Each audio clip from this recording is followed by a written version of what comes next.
Hello, in this video, I'll go through our event planning template. Now on the screen, I've opened up the template and it's powered with Microsoft Excel. So once you have Microsoft Excel, preferably a version from 2013, installed on your computer, all the functionalities will work. Now once you open up the document, you arrive at the dashboard. And this holds 3 thumbnails to navigate to the 3 major sections of the template. We have the customer section, where the user adds new customers, the vendor section, where the user adds new vendors, and the event section where the user can view their monthly event calendar. Now in this video, I'm going to go through them all. I'm going to start with the first, which is titled Customers. To open a particular section, you simply click on the label and it takes you to that section of the template. Now all sections have been formatted identically. In the upper left-hand corner, we have the section title, which tells the user at any point in time the section you're currently on. So notice it says customer information, so you know this is where you document all of your customer information.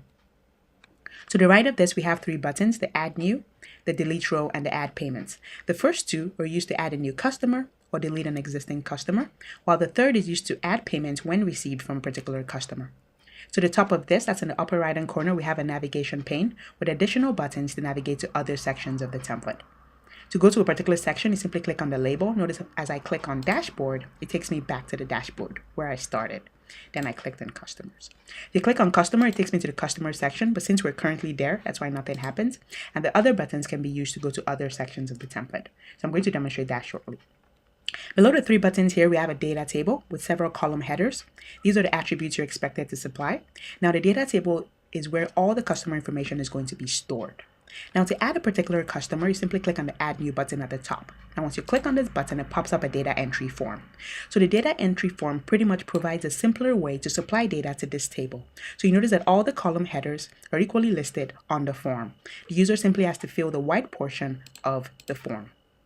By default, Excel is going to enter today's date as the inquiry date and as the events date. However, you can modify either the date portion, the month portion, or the year portion.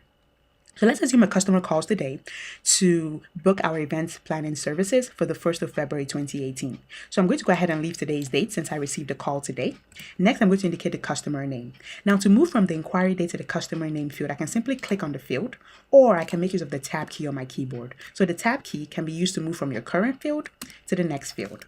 So here I supply the customer name. Once I'm done, I simply make use of my tab key again to enter the customer's phone number.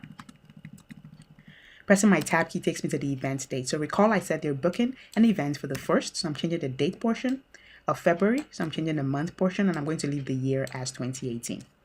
Next, I enter the amount I'm going to charge for the services I'm rendering to rows random. So let's assume I'm charging $500,000, that's 500,000. And if I have the customer's email, I go ahead and supply it here. So I'm just going to leave that blank. Lastly, and most importantly, you supply details of this particular event. So what are the services you're rendering to rows random? So let's assume that this is a wedding. And if, for instance, you're going to supply, maybe the venue is going to be covered by you, the decoration and all those things, you can go ahead and supply additional details. So pretty much you can be as descriptive as you want to be so that you can easily identify or you can easily recall the services you're rendering to a particular customer. However, all I'm going to add here is just wedding ceremony, and I'm going to click the enter. So the enter key is going to transfer this data to my data table. It tells me the transaction has been added, and I should see the data listed on the first row. So we have rows random as the customer name. The event date is the 1st of February, and this is the amount that I'm going to charge. Now you notice we have an additional column at the extreme end of the table, which is the venue column. Now this column is optional, as it's possible that not all the time, or you don't always render venue services or venue sourcing for every service you render. So if you do, you can make use of this column here. This column works with your venue section. So later on in the video, I'm going to demonstrate how you can add venues to the template. So once you have venues, you can make use of the drop-down list here and select any venue where this particular event is going to take place. That's if you do venue sourcing. So now I've successfully added a particular customer. To add another customer, you simply repeat the process. You click the Add New button, it pops up a form. You enter the inquiry date. Let's assume today another customer calls to book an appointment for the 14th of February. So I'm going to change the event date to the 14th, the month to February, which is the 2nd. The customer, I'm going to give a very generic name, phone number. Recall I'm making use of my tab key to tab from one field to the other. Let's assume I'm going to charge $450 for this service, and I do have this customer's email address. And lastly, I provide details of the transaction. Any information that would make it easy for you to identify with this particular customer. So all the services that you plan to render on this particular date for this particular customer, you go ahead and supply the values here. I'm just going to go ahead and, write the same thing, wedding planning, for wedding, if that makes any sense. This is very, very wonderful. Once I'm done, I click on the enter key and then it supplies the data to the data table. So now you notice that the 2 transactions are stored here. The first row represents the first customer, Rose Random. The second row represents the second customer, John Random. Now to delete a particular customer, so let's assume that, for instance, maybe John Random calls back the same day or the next day to cancel this particular reservation. So all you need to do is to simply click on the customer name, click on the delete row button, and it's going to prompt you a confirmation. Are you sure you want to delete this customer? It's equally going to list the customer's name. Now, if you want to delete this particular customer, you go ahead and click yes, and you notice that the template is going to delete that customer from the database. So now it's successfully added a customer. I've demonstrated how to use the add new and the delete row button. Now the last button on this particular section or in this section is the add payment section. Now the template allows you to track payments from your customers, and it also enables you to know customers that are currently owing you money and the total amount you're being owed. Now let's assume that Rose Random pays me 50%, that's 50% of the amount I charged before starting the job, and after, once the service has been rendered, the balance is going to be paid. So once I receive the cash of $250, I simply go to the add payment section by clicking on add payments. It takes me to that section. Now you notice this section is equally formatted identically. We have the section title at the top that tells you this is where you document payment information. We have 2 buttons to add a new payment, to delete an existing payment. Now below this we have a data table, and it has 4 columns. The only 3 of the columns are data entry columns. Now since this has very few columns, there's no data table, there's no data form here. So to supply a payment, you simply click on the first blank field and enter the values. So let's assume today, so I'm entering today's date is the payment date from a particular customer. Now this is a drop-down list, and it's going to list all the customers in your database. So right now we have only 1 customer, so the 1 customer is here. But if you have 10 customers in your customer section, the 10 customers are going to be listed here. So I'm going to go ahead and click on Rose Random. And once I do that, the template will automatically display the total amount Rose Random owes me. So the template will automatically extract that data from the customer section. Now, lastly, I indicate the amount I'm receiving. So let's assume I'm receiving $250,000. Now, once I enter that amount, the template has recognized that on this particular day, I received $250 from Rose Random, being part payments for the $500,000 being owed. Now in the upper right hand corner, you notice we have a summary table. This just enables you to know at any point in time the total amount you've received till date. This is a cumulative total. What that means is this sums up all you've received since the first day you used the template up until any current date. While this will only show you the total amount you've received any particular month. So we're in the month of January, so this will tell you only the total amount you've earned in the month of January. When we enter the month of February, this will automatically tell you the total amount you've earned in the month of February. So formulas have been added to automatically calculate the total of the current month we're in. So that's a summary of how this section works. I can go back to the customer section. So we've added our customer, we've indicated we received $250.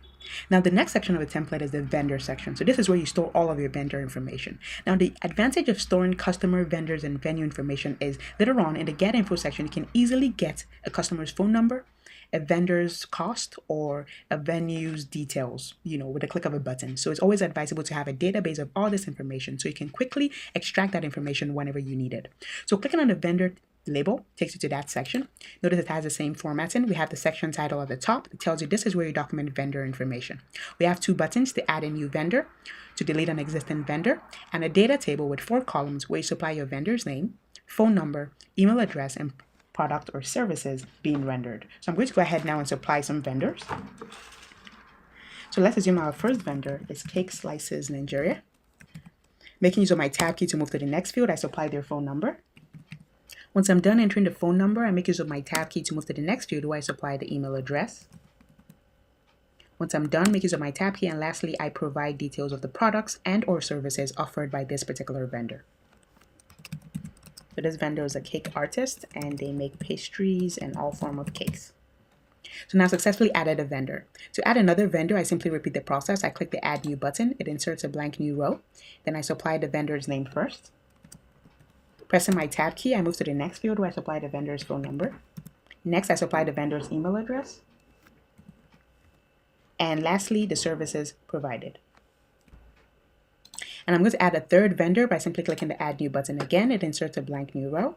I enter the vendor's name, the phone number, the email address, and services render.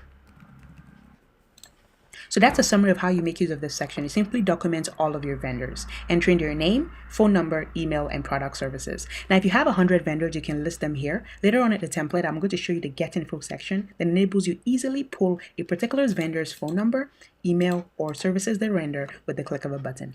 Now, to delete a particular vendor, you simply click on the vendor name, click the delete row button, and it's going to ask you, are you sure you want to delete this vendor? It's equally going to list the vendor's name. Now, if you want to delete this vendor, you go ahead and click yes. However, I don't, so I'm going to go ahead and click no. So that's a summary of how you make use of the vendor section. Next, we go to the venue section by clicking on the venue label on the navigation pane. Once I click on it, you notice now we're in the venue information section. So the label tells us this is where you document venue information. Now, we notice we have two buttons to the right also, the add new and the delete row. But because this table has several columns, it can become quite time consuming to have to be tabbing across and manually entering data. So a data form has been added here. So once you click the add new, it pops up a data form. And you equally notice that all the column headers at the top are equally listed, and you simply supply values to the white portion of the form. So first of all, you indicate the venue's name. So these are all the venues that you've called, made inquiries, and you know the cost they charge for their halls. The advantage of this section is that at any point in time, for example, if a customer calls you and says, I want to know all the venues in a particular section, if you've stored it here, you can be able to easily pull that information from the Get Info section. So it's advisable to have as many venues as possible in this venue section. You can do a Google search, get all the details and store it here so that you can easily at any point in time pull data when you need it. So I'm going to enter the venue name, making use of my tab key. Next, I enter the cost they charge for the halls. I'm just going to enter a random cost as I don't know the amounts they charge. Next, you enter the venue location.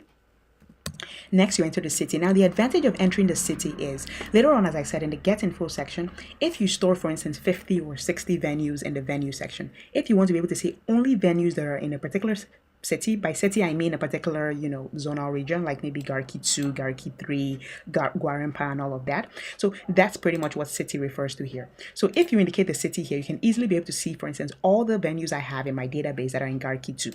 So here I simply list Garki 2.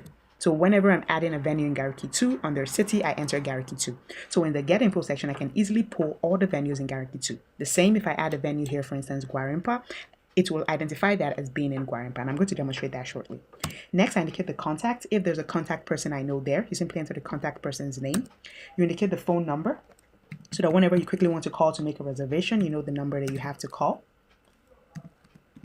And lastly, you indicate the email if you have the email of the particular hotel, if you correspond by email. And at the bottom, we have other details. Now, other details is where you supply details like, for instance, this venue, they have a all. Is the all outdoor or indoor? You indicate that here. If, for instance, the number of guests it can accommodate, let's assume this can accommodate 120 guests. So pretty much you add other details pertaining to the all or this venue here. So that, in the future, if you want to quickly know, you can see all details. So all as much details or as many details as you know pertaining to this particular venue, you simply indicate that there. Once you're done, you simply click the enter key and it's going to store that to the data table. So it tells you it has been stored. We should see it listed here. So this is the venue we just added. Now I'm just going to add one other venue so that I don't take much of your time. I add the venue name, the cost, the venue location, the city. So I'm equally going to put we'll say 2 here, and I'm going to demonstrate the usefulness of the city later on in the video. The contact, if I know the person there that I liaise with, the phone number I can use to easily call to book their room, and then email address if I have it. Now, if you don't have, for instance, I don't have the associated email, I can leave that blank. The same with the contact. So if you don't have any particular information, you can simply leave that blank. And other details. So here, for instance, I can enter, the number of guests. This is outdoor and any other details pertaining to this venue. Once I'm done supplying all the details, I simply click on the enter button and it transferred that to my data table. So now I've added 2 venues. Now I'm going to add only 2 venues so that I don't take much of your time. To delete, it's the same way. You simply click on the venue name, you click on delete. It's going to ask you, are you sure you want to delete this venue, and equally tell you the venue. If you do, you click yes. If not, no. You'll most likely not really delete venues, to be honest, as once you store it here, you probably always have it there, but the functionality has just been added. So next we go to the Get Info section. I'm just going to explain the usefulness of that section. So simply going to the Get Info. This section enables you easily get customer contact information. So later on in your customer section, it's possible you might have, 50, 100, 200 customers. To easily extract the customer's phone, email, and other details, you make use of the Get Info section. How do you do that? First of all, you select the customer type. So there are 3 types of contact types that this section supports. customers, vendors, and venues. Now, customers gets data from your customer section. Vendor, we get data from your vendor section, and venues, obviously, we get data from your venue section. So this enables you easily pull data from either of the three sections. So let's first go with customers. Next, in the drop-down list here, you select the customer, and this will automatically display all customers in your database. So we have only one customer, so only rows is listed. If we have 10, they're all going to be listed. So once I click rows, you notice instantaneously the template will tell me Rose's phone number, Rose's email if I have supplied any, Rose's details of the ceremony or the reason why Rose ordered my services, the event date, the amount, and if she's owing me anything. So this will instantly pull that information for you with the click of a button. You notice I just clicked Rose and the details are displayed. Now, we have only one customer. I'm quickly going to add another customer. So you see how to quickly pull that information for the second customer. So I'm going back to my customer section, clicking the Add New button, and I'm going to make this the 1st of March. The customer is going to be John Random, a random phone number, random amount, email,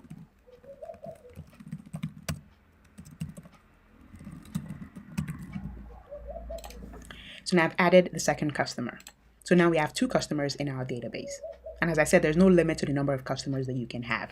Now, if I go to my Get Info section and I click the drop-down list, you notice that John Random is now listed here. So this section would automatically populate as you add a new customer, vendor, or venue.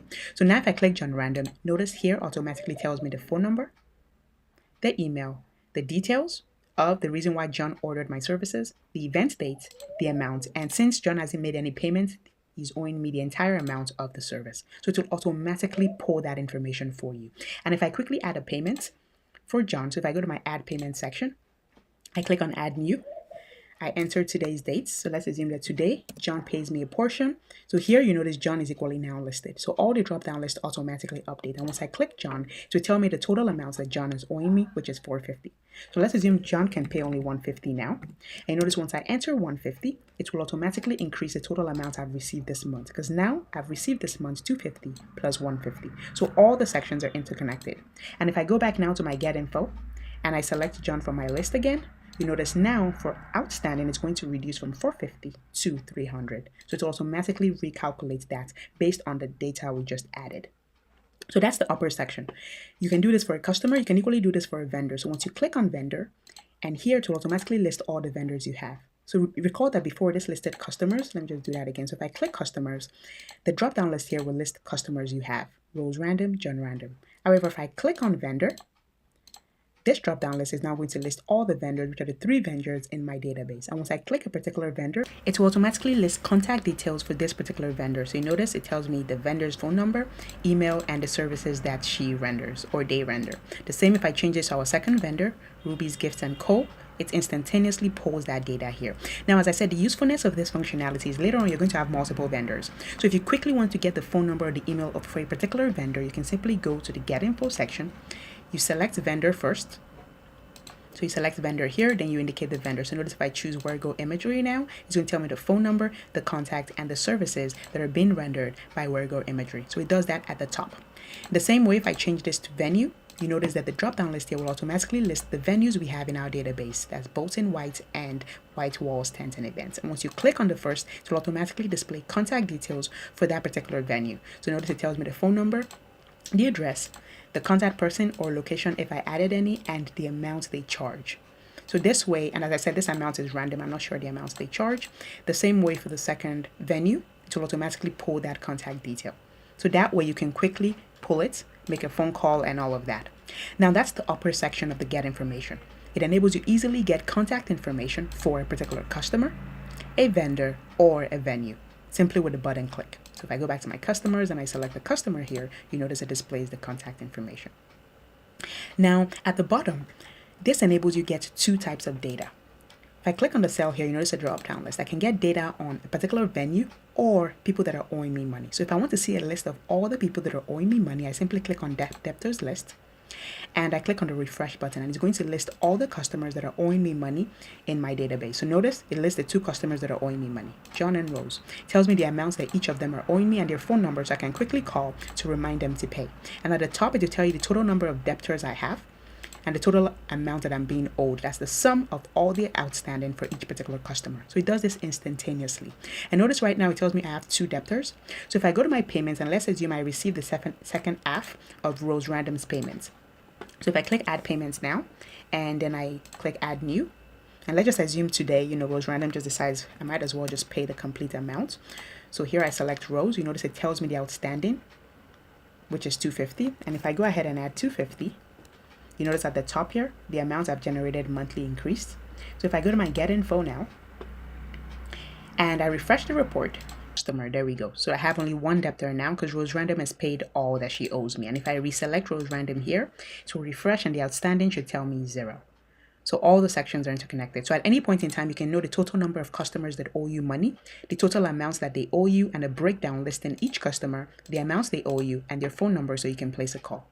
The second functionality here is you can be able to find a particular venue quickly. So as I said, later on, it's possible that you would have, or it's advisable for you to have multiple venues here, as many as possible, to be able to call them easily, to be able to email them easily, and also to know their cost prices and the services they render. So if, for instance, you want to be able to know all the alls you have in your, or the venues you have in your database that are less than a particular price, you can make use of this section here. So if I go to my get info section again, you notice that the moment I select find venue, it will automatically replace the values here. So first I indicate the location. The template will automatically tell me all the locations I have in my database. It tells me that I have Gariki 2 and I have Wusei 2. These are the 2 locations I have. I can select a particular location. Next, I can indicate an amount. So for instance, if I want to know all the venues I have in my database in Gariki 2, all I need to do is to select Gariki 2 here. I'm going to leave this blank, click on refresh, and it will list all the venues in my database that are in Gariki 2. Notice this is Gariki 2, Bolton White Hotel. And it tells me all contact information. In the same way, if I want to know all the venues that I have in my database in Wusei 2, I simply click on Wusei 2, I click refresh, and it's going to list all the venues in Wusei 2. And I have only 1 venue, so that's why only 1 venue is listed. Now, the advantage of this template is you can also be able to find venues below a certain amount. So if I want to know all the venues in my database that are 500,000 and below, so I can even delete the location.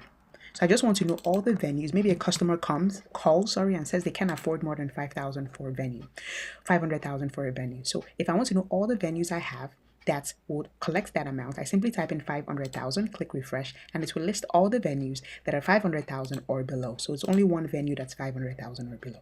If I want to know all the venues that are 1 million or below, once I click the refresh, it will list all the venues that are 1 million or below. So notice it lists the 2 venues I have that are 1 million or below.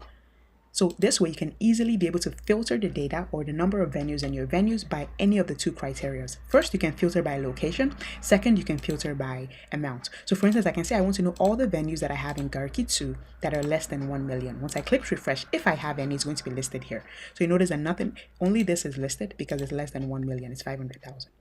If I want to know all in Gariki or in Wusei 2 less than 1 million, I click refresh. Listed here. So this just enables you to be able to filter the data by location and or by amount. So you can filter only by location, only by amount, or by location and amount. So that's a summary of the get information section. It's very useful when you populate your other sections of the template. So you can easily get a customer's contact details, easily get a vendor's contact detail also, and you can easily also get venue details or the list of people that owe you money. So I can get my debtors list easily with the click of a button. So it lists all the people that are owing me money, the number, and the total amounts they owe me. So that's a summary of the get info section. Now the last section of this template is the event calendar. Now the event calendar, simply clicking on the label opens it up, just enables me to see my calendar for a particular month so that I can be able to see all the days in the month in which I have my services have been, booked. So all you need to do here is you need to select the year and the month. Or you enter the year and the month. So I enter the year here, for instance, 2018. In the next field, I select the month from the 12 calendar months. So if I want to know all the services or all the bookings I have for January 1st, 2018, once I select that, it should list it here. And I have only one, which is on February 1st, which is listed here. I don't have any activity for January 1st. In the same way, if I go to my customer information, I quickly add a customer. So you notice the 2 events are for February and March. I don't have any events for January. If I had changed this from January to February, notice instantaneously it's going to display Rose Random, a wedding ceremony in Abuja, and this is Rose Random's phone number. So it will display that on every day that you have. So you can print this out on a monthly basis and put on your calendar or on any notice board. So in that entire month, or in the preceding months before the next month, so you can be able to know all the days that you have been booked. In the same way, if I change this to March, you notice it's going to display John Random on the 1st of March. And if I quickly add, so I've added an events for the 6th of January. I just backdated just for the sake of this demonstration. I'm going to add another for the 8th. Okay, so I've added 2 additional customers with 2 respective bookings. So if I go to the events calendar and then I reselect January, now we should see the 2 appointments listed. So you notice it tells me on the 6th, John Rose Johnny, it's a birthday and this is the phone number. And on the 8th, Shegu John, this is the event, it's the naming ceremony, and this is the phone number. So this way you can quickly know in what month, what are my services. If I change this, for instance, to February, it will list my February appointments. If I change this to March, it will instantly list my March appointments. And the template has been done in such a way that here it's going to tell you the total number of appointments you have in a particular month. So notice it tells me the total I have in March is 1. However, if I change this back to January, to tell me the total I have, well, February is equally 1. And January, I should have 2. So there we go. It tells me 2 appointments. And so if you have an appointment every day, it's going to be listed here. Now, this template, being the basic template, supports having only 1 appointment per day. So what that means is that if I add 2 appointments for the same day, it's going to tell me. So notice if I click the Add New button, and I'm going to attempt to have another appointment for the 2nd of February. And you notice that once I enter this data, that column is going to be highlighted in red. So it's going to tell me that there are 2 events on the same day, so that I know that I need to cancel one of the events or reschedule one of the events. So it will automatically trigger a red alert. In the same way, I cannot add 2 customers with the same name. So if I just attempt to do that, so I'm just going to add Rose Random again. You notice I'm going to get a red alert on this side because I'm not allowed to have 2 customers with the same name. This is conflicting. Now I can have 2 customers, but in the event that a customer books 2 appointments on separate days, but it triggers red in the event that there are 2 different customers. So you know that you need to just change this name to a unique name, as 2 different customers cannot have the same name. It's going to confuse the data when it's calculating the amount outstanding and other details. Okay, so that's how the event calendar works. It enables you easily for a particular month. You simply enter the year. As this template is multi-year, you can use it for multiple years. You select the month conveniently from a drop-down list, and it will automatically display if and when you have an appointment. It will tell you the customer's name, the name of the event, and the associated phone number. At the top, it's going to tell you the total number of appointments you have in that day. So that's the summary of this template. It enables you to store customer information, vendor information, venues information. It equally enables you to track customers' payments, so you know the total amount you've received in a particular month and the total amount you're being owed. It enables you to quickly extract customer information, so you can quickly pull a customer's phone number, email by selecting customer. In the same way, it enables you to quickly know if a customer owes you money, as you can see from the outstanding column here. At the bottom, it enables you to display or generate your debtors list, so you can see all the customers that owe you money, the total sum you're being owed at any point in time. Notice the breakdown here of all the customers, the amounts they owe you, and their respective phone numbers, total amount you're owed, total number of debtors. In the same way, you can quickly find a venue. You can find a venue by location. So I can simply select Gariki 2, and it will automatically find all locations in Gariki 2 below a certain amount. So I need to enter the amount here, or if I delete the amount field, it's going to list all the venues in Gariki regardless of how much they charge. But if I want only venues that charge 400,000 or less, you notice nothing is going to be displayed because the only venue we have charges 500,000. So that's a summary of the template.